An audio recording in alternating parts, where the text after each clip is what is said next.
Kemudian sifat yang berikutnya dari seorang wirausahawan adalah berani mengambil risiko. Risiko gagal, risiko rugi, risiko tidak laku di awal, risiko tidak sesuai dengan target atau capaian, tidak masalah, itu risiko. Dari kegagalan itu kita akan belajar untuk menghasilkan produk yang lebih unggul lagi, sehingga bisa berhasil. Dari kerugian itu kita akan belajar bagaimana caranya menghemat ongkos produksi dan meningkatkan hasil, sehingga kita bisa mendapatkan laba atau keuntungan. Dari ketidakmampuan itu kita akan belajar agar kita mampu menghasilkan produk yang digemari atau diminati oleh masyarakat. Jadi berani mengambil risiko, abaikan rasa takut, abaikan rasa lemah. Kita bisa. Adapun nanti kemudian kita mengalami kerugian, kita mengalami kegagalan, atau ekspektasinya hasilnya tidak sesuai dengan ekspektasi, itu nanti kita pikir belakangan. Kalau memang terjadi seperti itu harus ada evaluasi. Dievaluasi saja. Kenapa kok rugi? Kenapa kok gagal? Kenapa produknya tidak diminati masyarakat? Kita evaluasi. Mungkin produk yang kita hasilkan itu produk yang tidak sesuai dengan selera masyarakat. Masyarakat kita gemar sekali dengan baju-baju panjang misalnya. Yang sedang ngetren saat ini adalah baju-baju panjang, kerudung-kerudung besar misalnya. Tetapi kita masih membuat kerudung yang kecil, auratnya kelihatan misalnya ya. Maka masyarakat tidak akan minat dengan produk yang kita hasilkan. Di bidang gadget atau elektronik, masyarakat sudah gemar dengan HP-HP yang basisnya adalah Android.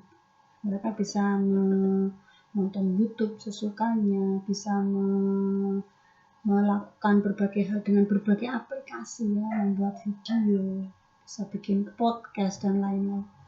Tapi kalau produk yang kita hasilkan itu tidak menunjang ke sana, ya masyarakat tidak akan minat dengan produk yang kita hasilkan. Kita evaluasi lagi. Kemudian berikutnya adalah kepemimpinan. Jadi seorang wirausahawan harus memiliki sifat kepemimpinan. Kepemimpinannya dari kata pemimpin, ini beda dengan penguasa. Kalau penguasa itu ada unsur nafsu ya, ada unsur keserakahan. Tapi kalau kepemimpinan seorang pemimpin, maka dia akan bijaksana terhadap setiap keputusan yang dia hasilkan.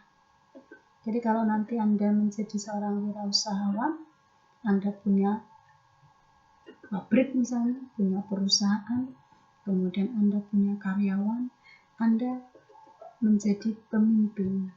Dengan menjadi pemimpin itu, atau dalam bahasa Inggrisnya disebut dengan leader ya, Anda menjadi leader itu, maka Anda harus bisa melakukan planning atau perencanaan. Produk apa yang akan saya hasilkan? Kalau di bidang fashion, sasarannya siapa? Apakah fashion yang saya hasilkan, baju-baju yang saya hasilkan ini untuk jenis kelamin laki-laki atau perempuan, untuk kalangan remaja atau anak-anak atau dewasa, atau untuk siapa? Jadi apa yang akan dihasilkan itu harus ada planning. Berapa banyak yang akan saya hasilkan dalam satu hari, itu pun terencana, ada planning. Kemudian seorang pemimpin bisa melakukan organizing, mengorganisasikan.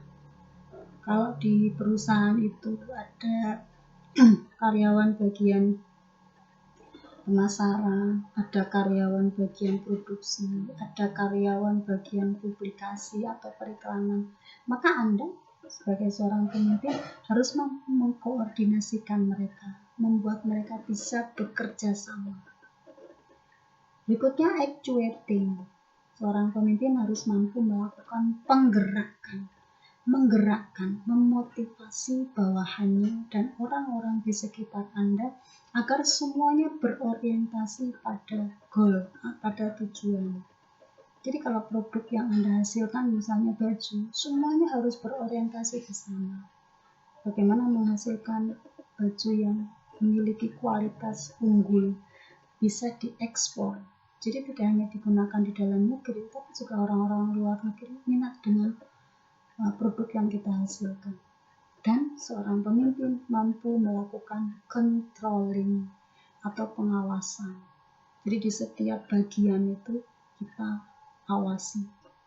Mana yang kurang kita cukupi atau kita penuhi. Mana yang lemah kita kuatkan. Mana yang malas-malasan kita motivasi agar menjadi rajin. Jadi gitu.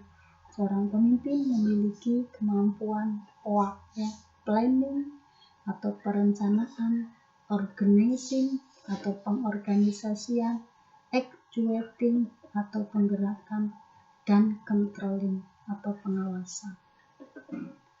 Berikutnya adalah sifat orisinalitas atau keaslian.